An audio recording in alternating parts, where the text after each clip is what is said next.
Hi everybody, welcome to another review. Hope you're all having a good weekend. I've recently received another addition to my helmet collection, and this one is a Rebel helmet. I've never had a Rebel helmet in my collection before. I really sorely want to get my hands on an X-Wing, preferably just a neat, clean white X-Wing, and then I'm going to put the decals on myself. X-Wing pilot, that is. Yeah, not an X-Wing. I don't think my room's that big enough, or my house for that matter. So this one is an RFT or Rebel Fleet Trooper, Rebel Navy helmet, and this is a very important helmet, figured very heavily in the original a trilogy, especially in A New Hope, the first film.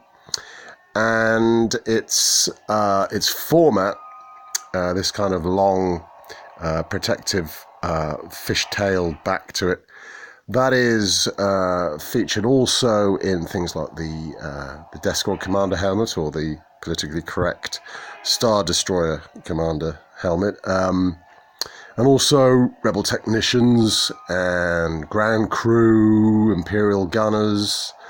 So it's a classic design, believe it or not, and I'll show you proof of this in a minute. For a while, this helmet, they hadn't really designed or decided whether or not it would be for the solely an Imperial look or solely a Rebel look.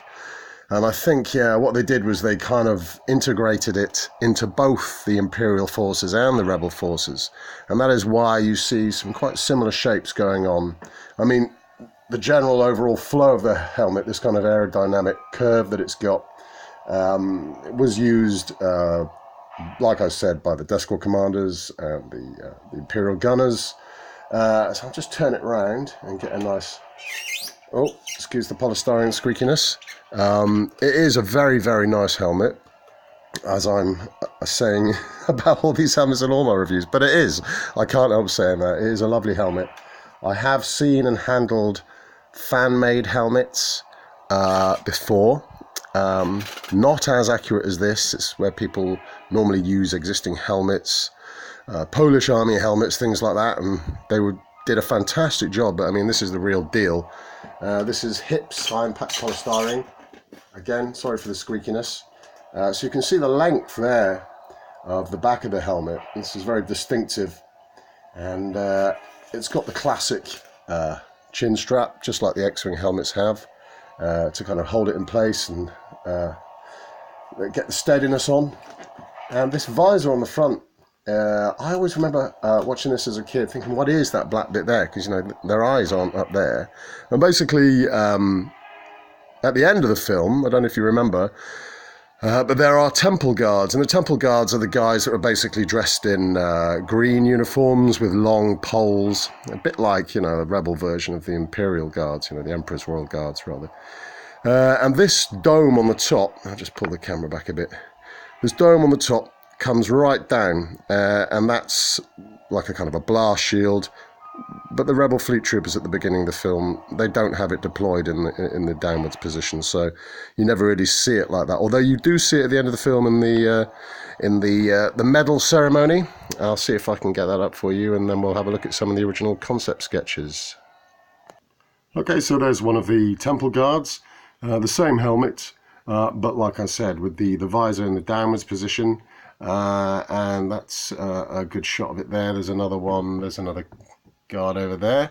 So we'll just get back to the helmet again. There you go. It's a very, very nicely made helmet. It's, again, high impact polystyrene, or HIPS for short. This seems to be the common material used by David. But the nice thing about this is that on the side here, you can see that there's a working aerial, which is good. You know, there's no reason why, the attention to detail is great. There's no reason why I had to put a working aerial in, but that is a working aerial, a proper, you know, radio or car aerial there. And that's really nice. The earcon piece fashioned on the side, very screen accurate. So let's have a little look at some other references now for this helmet, this lovely helmet. Okay, so this is a screen used version. As you can see, I don't know whether this is a prototype or not, but you can see that the visor on the front there is white. It's not transparent black or mirror black plastic or anything. But you can see the earcom side piece there, and that's very, very similar there. And also there's some guards from A New Hope. That's a screen use shot running down the corridors of the Tantive 4 or Tantive 4, however you pronounce it. I've got some other concept sketches. There's some concept sketches there by John Mullo. And for a while it was not sure whether this design was going to be used, like I said before, for Imperial or for Rebel forces. And I've also got some concept sketches here on the left. There's John Mullo's, believe it or not, that's John Mullo's Rebel soldier, although it's looking very Imperial there. And then we have Ralph McQuarrie on the right there. There's his sketch, the same helmet.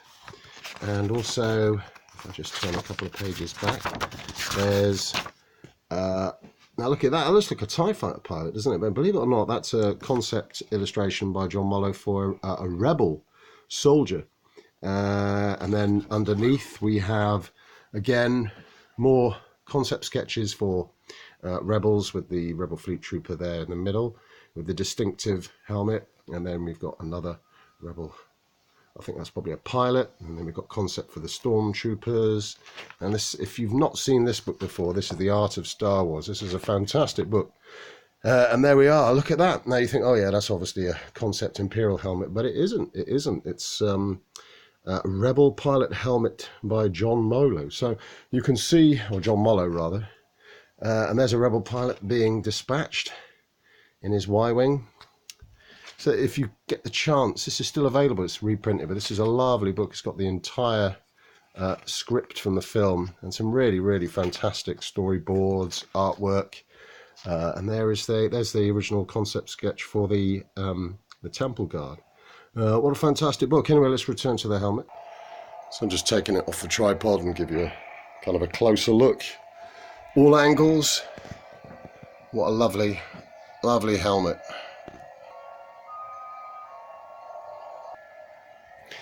And the only thing to top that off, or to go with it rather, is a good replica DH-17 Rebel blaster. Anyway, thanks for watching. I hope you like that. And again, if you fancy one of these helmets, it's made by David at Star Wars Movie Props, and I'll put the link below. So if you fancy one of these, you can just contact him and get one of those. Anyway, I'm very pleased with that. It's probably the most accurate I've seen to date. And at some point I must get the blue shirt, the black utility waistcoat, the grey combat trousers, and the jack boots to go with it, and then I'll have a proper Rebel costume. Anyway, thanks for watching. Take care. We'll see you soon. And as always, may the Force be with you.